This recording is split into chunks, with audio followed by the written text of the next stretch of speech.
फिर एफआईआईज ने बाय किया और डीआईएस ने बाय किया, लेकिन कल वो इंडिगो की बड़ी ब्लॉक डील हुई थी, उसकी वजह से बाइंग है। लेकिन जो भी है, बाइंग तो बाइंग है और लगातार अब 5 दिन बाइंग हुई है। ये बहुत इंटरेस्टिंग है।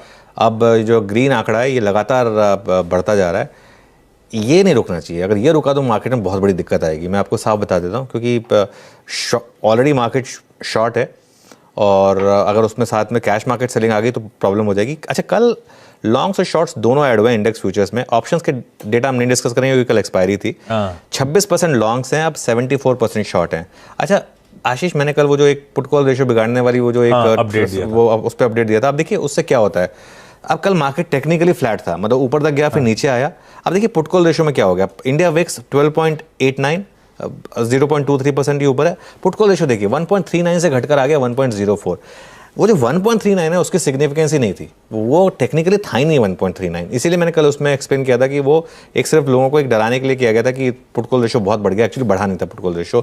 तो मोर और लेस मानूंगा कि पुट कॉल रेशियो सेम ही है, न्यूट्रल जोन में पुट कॉल रेशियो, ना ओवरबॉट ना ओवरसोल्ड। ओवरबॉट होता है 1.4 1.5 पर, ओवरसोल्ड होता है 0.7 0.75 पर, न्यूट्रल होता है करीब 1 to 1.1 के करीब। ये न्यूट्रल जोन है पुट कॉल रेशियो का 1.04। इस आशीष, और कल एक्चुअली हमने 3 बजे एक 18,050 की पुट भी डिस्कस की थी। वो 4 रुपये वाली पुट स्क्रीन पर 16 रुपये हुई थी। तो वो मतलब कई बार ऐसे आपको गट फीलिंग आ जाती है।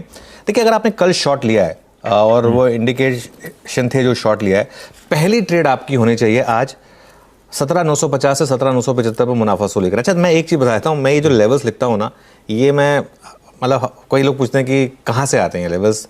आप देखिए कल मैंने 17,950 से 17,975 बाय जोन दिया था, ठीक है ना, कि अगर यहाँ पर मिलेगा तो आप खरीदेंगे।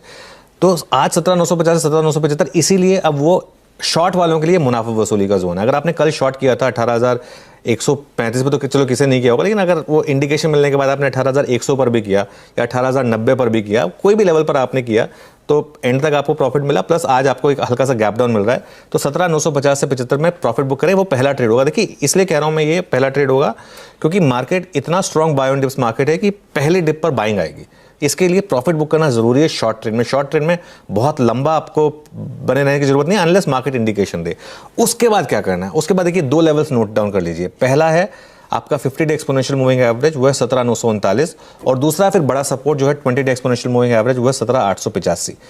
बेसिकली आपको करना क्या आशीष, इस जोन को अगर मार्केट रिस्पेक्ट करे तो 20 डे एक्सपोनेंशियल मूविंग एवरेज का स्टॉप लॉस और buy zone 50 day exponential moving average. मतलब अगर मार्केट बहुत चैरिटेबल हुआ तो ये आज ट्रेड शायद ब्यूटीफुली प्ले होगा, नहीं हुआ तो आपके लिए बहुत छोटा स्टॉप लॉस होगा।